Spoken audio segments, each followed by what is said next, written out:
Hi everyone, I'd like to welcome you to the Austrian Circle. This is the program where we talk about the economics of freedom, here on WHUS Stores 91.7 FM. So I'd like to thank you all very much for tuning into my show this morning. I have a very special guest on the show today. His name is Travis Wilson. He is currently down in Florida, and he runs a blog called the jeffersonpapers.blogspot.com. And he's a writer and author, and I wanted to get him on the show today to talk a little bit about some stuff that's happening in the news, because he takes a lot of information and writes it with a libertarian bent and an idea about liberty involving these hot news items that are out there. And since we are a public affairs radio program on this show, I wanted to get him on to chat about that. Welcome to the show, Travis. Thank you. Thank you for having me. Great. So why don't you explain a little bit about yourself to our listeners, explain a little bit about your history, maybe how you came to libertarianism and why liberty in the first place, and also talk a little bit about your blog and some of your writings, if you would. All right. I'm 30 years old. I live in Northeast Florida, and I guess my story kind of goes along with a lot of libertarians, but it starts a little differently. I was actually, when I turned 18, I actually registered as an independent because I noticed that the two, Republicans and Democrats were basically the same, and they really didn't fit what I believed in at all. I noticed that I wasn't able to vote in pretty much anything. I'm in a very Republican town, and there are no independents, so I wasn't able to vote at all for anything. And so I changed to what I thought best fit me, which was Republicans. I stayed with them until 2008. Well, I guess I still am a Republican, but I don't vote anymore. I switched to being, I guess, more of a libertarian around 2007, 2008, watching Ron Paul going through the presidential election.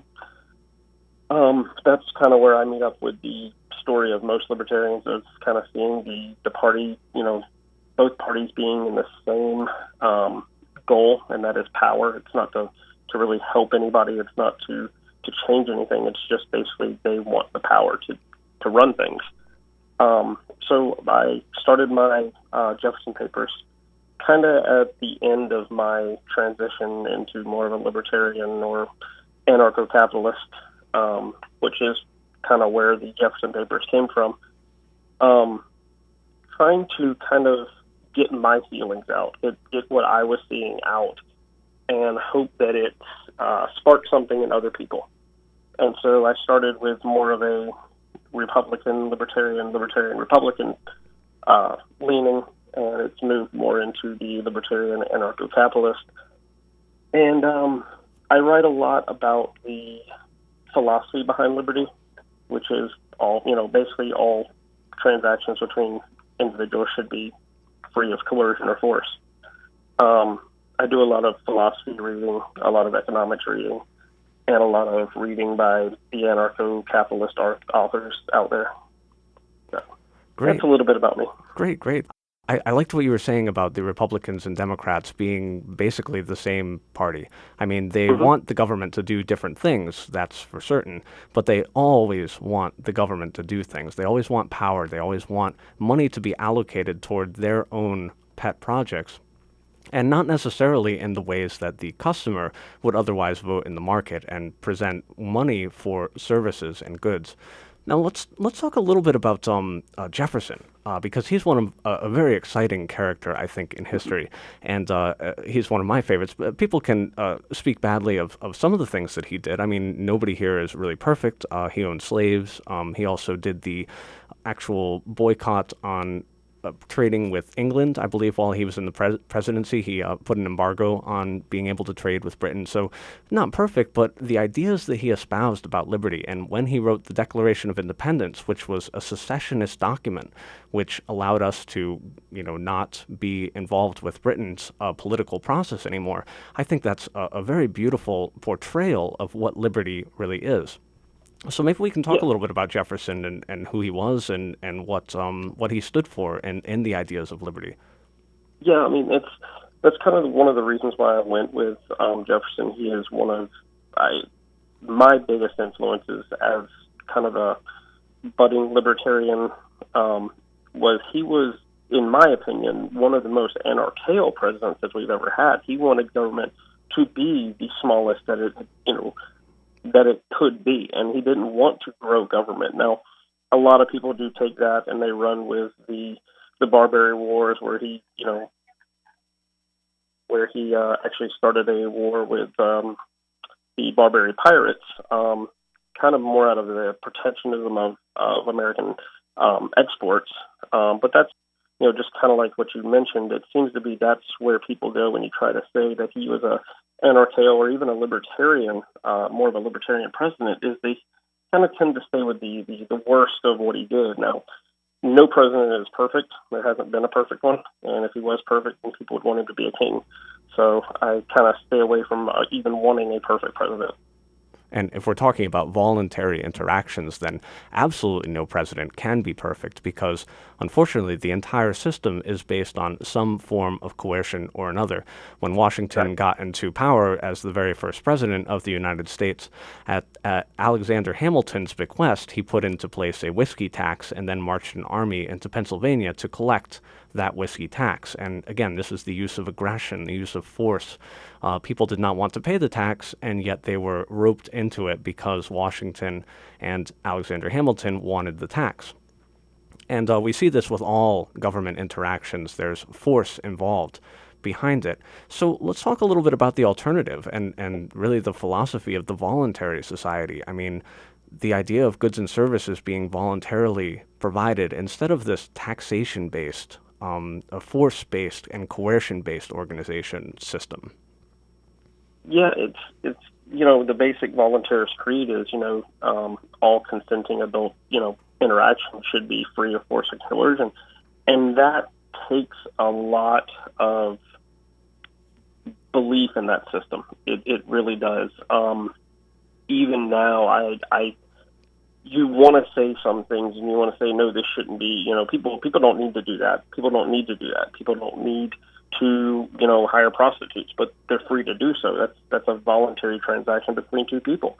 And that, I kind of took that away. That wasn't too long ago because I was reading Walter Block's Defending the Undefendable, and just the way that he presents these cases, that even the worst people that you can possibly imagine, the libers, the prostitutes, the pimps, they're all doing a job, and they're all doing a job that there is a demand for. So we shouldn't be getting rid of these people and placing laws on them because they're actually providing a service for people who want them. And that goes with the voluntarist creed.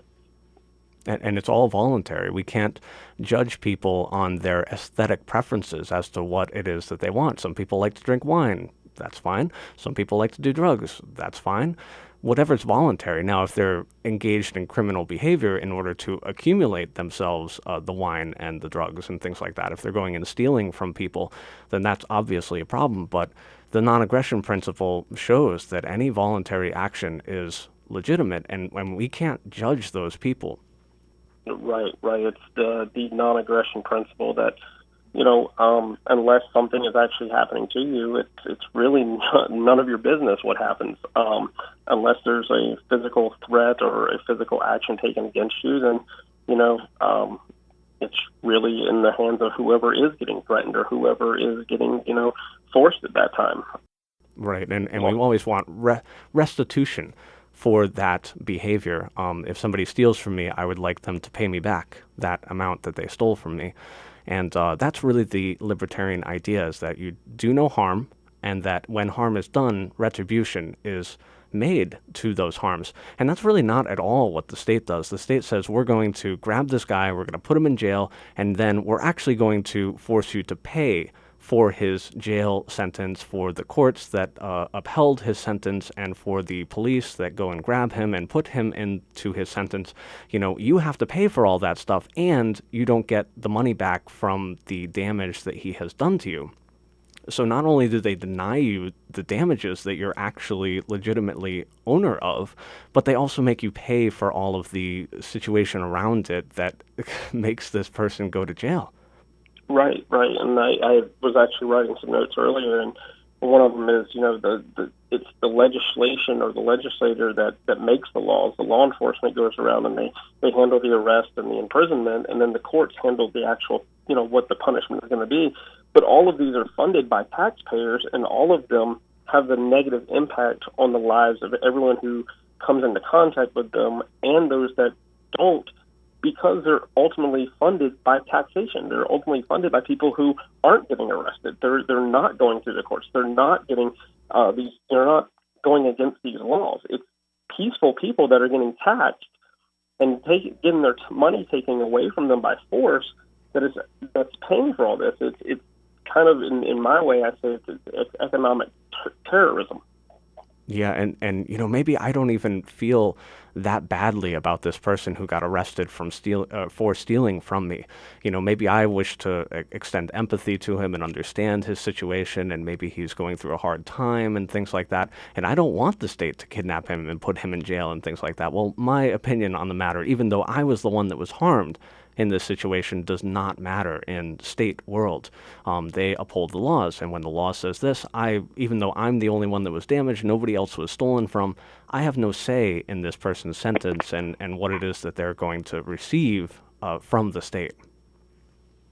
Exactly.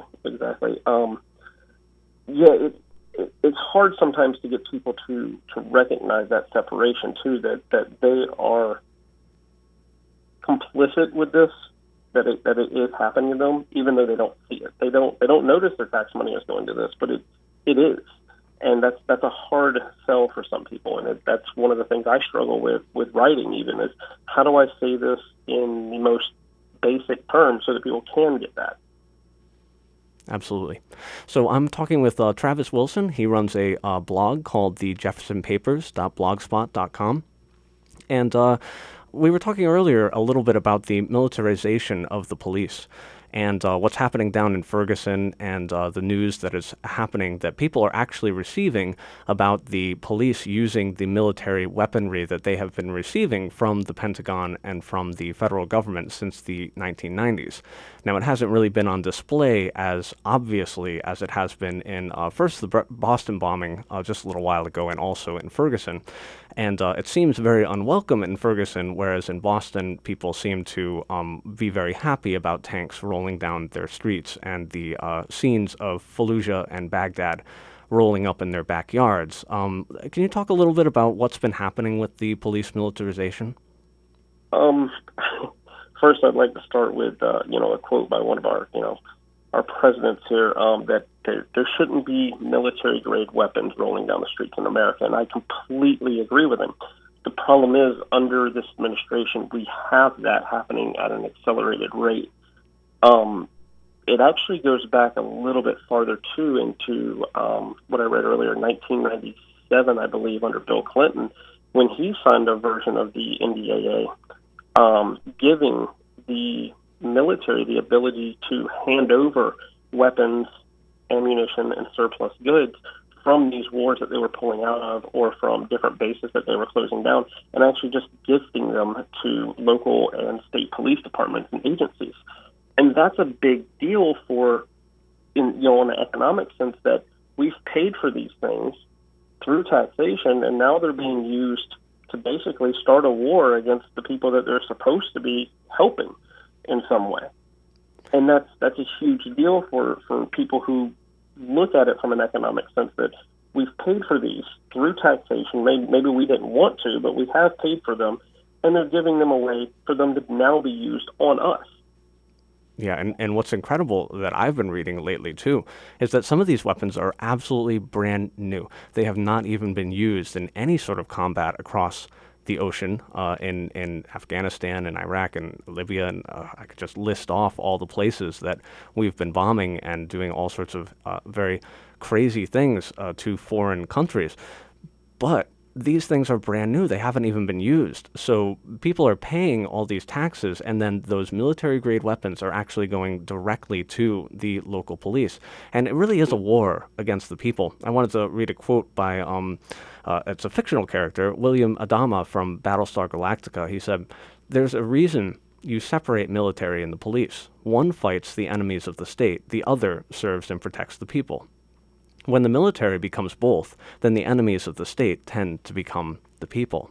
And that's really what we've been seeing with the drug war, with the SWAT team raids, that just to serve a basic warrant, break down people's doors in the middle of the night and at 2 a.m. Yeah, and there's stories coming out, week after week about, a SWAT team raid where they throw a flashbang into a baby's bed and actually burn, scar this child for life because the parents had drugs. I don't think that really justifies, I know it probably wasn't intentional that they scarred this kid, that they threw the flashbang in the house, but it comes to a point where you have to really question the justification of means for what the ends are. You're going to bust somebody for $20 in marijuana that he was smoking in his own home, but you just scarred his kid for life, who's going to have traumatic events happen to him and emotional scarring that he has to live with for life because his dad or his mom smoked $20 in pot. I mean, it just doesn't make sense. Yeah, and it's very dangerous to have this situation in place where the police are the military and where they are invading households in the same manner that they actually invade other countries. I read that teams that were specializing in breaking into people's houses in Vietnam is actually the model that they wanted to use, the SWAT team model here in the United States. So again, this is the same foreign kind of use of force that they've been using across the world coming home and being used on the civilian population in the host country, which is the United States right now. Right. And I think it goes a little bit farther than just the militarization of police. I think that's kind of one of the things we're focusing on because it is, in the news right now. But even if you go so far into the sense that the police entire salary is paid for by taxation. Their training is paid for in taxation. Their equipment, their cars, their badges, their guns, their ammos, their tasers, their computers, everything is funded by taxation. Even when they do get in trouble, their legal funds are paid for by taxation. When they do wrong, you have to pay for that. When they go to court and they have a settlement for millions of dollars, taxes are paying those settlements. It's not the police department's paying it. It's you and me that are getting screwed out of this, that are getting stolen from, and we're paying for their screw-ups. They get a retirement account that we pay for. I can barely pay my retirement account. I'm lucky to get 1% of my paycheck in there sometimes.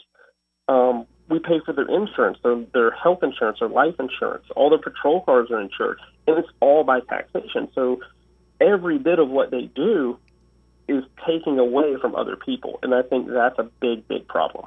Yeah, and once you get the taxation involved, we know economically that there's no accountability, there's no responsibility to the customers because the customers cannot say yay or nay as to whether or not this funding actually continues.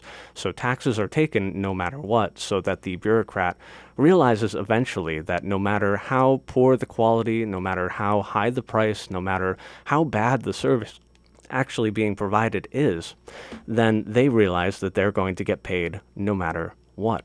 And that's the basic economic incentive behind monopoly that really incites all of these kind of police exploitation of the public and police abuses, excess amounts of force being used. Again, what kind of recourse does the police or do the citizenry have against the police who are engaging in all of this kind of behavior? Right. And I'll give you a personal thing here. I live in Nassau County, Florida, so I'm very north Florida. Our county has around 15,000 people in it. Our county is $12 million in the red on their budget. Okay. Our new sheriff, who is the brother of the sitting council chairman or whatever he is, has requested $10 million for a new building, and they're going to give it to him. And they justify this because they want to raise the millage rate on homeowners. They want to raise it by another $500,000, which equals, so many dollars per thousand of your home value. Well, they also raised their home values. So they're fudging their own numbers so that they can get more out of it. And I brought this to the attention of multiple council members, and they refused to answer the questions from it. I've tried writing into these, to the newspapers, and they refuse to print it. And it's one of those things that it irks me to no end to know that this is happening in where I live, and I know it's happening where other people live. And how do we get it out there? Right. And so this is kind of like a calculation problem that we see with the bureaucratic agencies, is that they don't actually know how much that people want to pay for their services. There's no way to calculate the demand of those services rendered, because there's no way to see whether or not people want to pay that amount, a smaller amount, what kind of ratio of their funds they want to contribute to this organization based on their perceived understanding of where criminality is and what resources should be allocated towards the defense of their person and property, as if the police are actually doing that. But we see that there's no way for them to rationally kind of calculate how much people want for those particular services. And this is true throughout all bureaucracy, but I mean, I think it's especially obvious in the police enforcement. Oh, yes, definitely. And I put it this way. I don't want to say that it's about defunding the police. It's about changing the way that they are currently funded. It's not to say that they shouldn't be funded, because even in a voluntary society, you're going to have enforcement agents that are out there hired by individual people. But if they want new things, they want new toys, or they want, new equipment or new cars, there has to be a way for them to get those through means that don't require force or coercion to everyone else around them. Right. I think that's a very good point, because, the Republicans and the Democrats spend hours and hours arguing over how much money is going to be allocated where. And they say, well, this school should have more money because it's not doing very well. This place should have less money, because we can't spend that much money. We have to be fiscally conservative. And really, they're just they're arguing about how many angels fit on the end of a needle, because there's no way that the government could possibly understand how many people want to pay for those services and where we should allocate those resources, because they can't get into those persons' minds. They don't understand where the funding is coming from and how much people are willing to allocate for property protection versus all the other things that they're allocating their money towards. Right. And even, you brought up schooling. I've had this fight with our city council before, too. I've had a fight with our town tax collector that I don't have kids. Me and my wife we don't have kids. It's an economic decision that we just don't have kids right now. But my property taxes on my home, 2/3 of that goes into state and local education funds. Well, why am I paying for something that I'm not using? Why am I being forced to pay for other people's education? I'm not seeing it. Most of the kids around me are, to me, are kind of, not all there. But it's, why am I being forced for this? And it goes back to, that's what government is. It forces people who may not value a certain thing or a certain service to fund it for everyone else. And it makes everyone else feel good, except for the person that's actually being forced to pay for it. Right. And we can apply this kind of generally to maybe the energy trade, all of these organizations that get subsidies from the government. That's really a distortion away from what other people would have made for decisions in a rational kind of universe, where they are able to weigh the different pros and the cons and the prices versus the actual benefit that they're gaining from the product that they're purchasing. So we don't actually know if solar energy is going to be in best service of the customer, because they're not allowed to decide whether or not the price is too high or too low based on other alternatives that they could use for heating and for other energy consumption uses. Exactly, and that goes into multiple facets of our lives. Just the other day, with doing some research, the United States Postal Service loses over $2 billion in the second quarter of the year. Well, they're not just losing that money. The government is actually subsidizing that money. So they're getting it. They just lost it on their private transactions. So the taxpayers are paying for a business, and have been paying for a business that's been failing for a long time. Right, and the last thing I want to pay for is a failing service. But if I actually got to see the prices, when you subsidize something, the price of it is going to go down visibly. even though you're actually paying for it in terms of taxation behind the scenes. So people say, oh, 33 cents for a stamp or however much it is, that's not too expensive. Got to see the inner workings based on the true price that was revealed to people. People say that the roads are free. Well, they're not actually free. You're actually paying for them. It's just that you don't get to see what price they are, and you also don't get to see what alternatives there would be if other companies were also providing that kind of good or service. Right, right. And even especially with the post office here, in the reports that I've read, they've had great sales. They've had, increased sales for the past, 4 or 5 years now, and they've actually increased their prices. I mean, we all know in our lifetimes that, postage stamps have gone up in price. They've never gone down, and they very rarely stay for a long time at a certain price. They're always going up.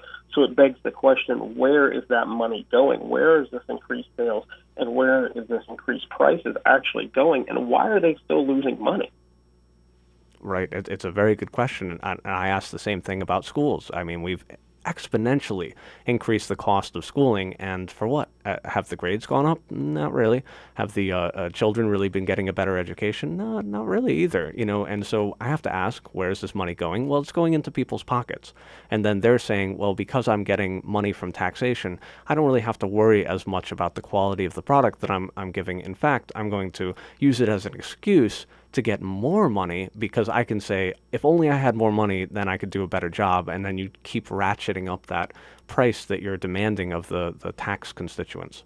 Exactly. And I here locally, we have people who are out fighting that our local teachers should make more money.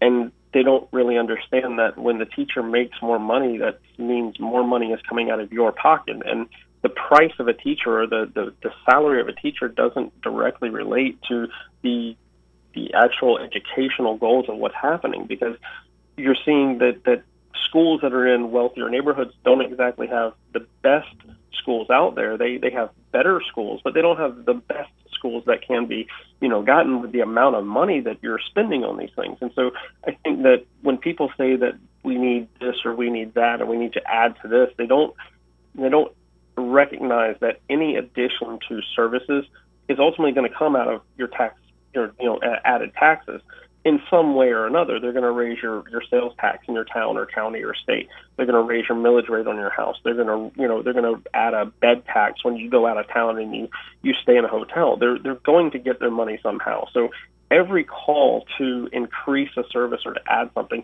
is ultimately coming out of your pocket.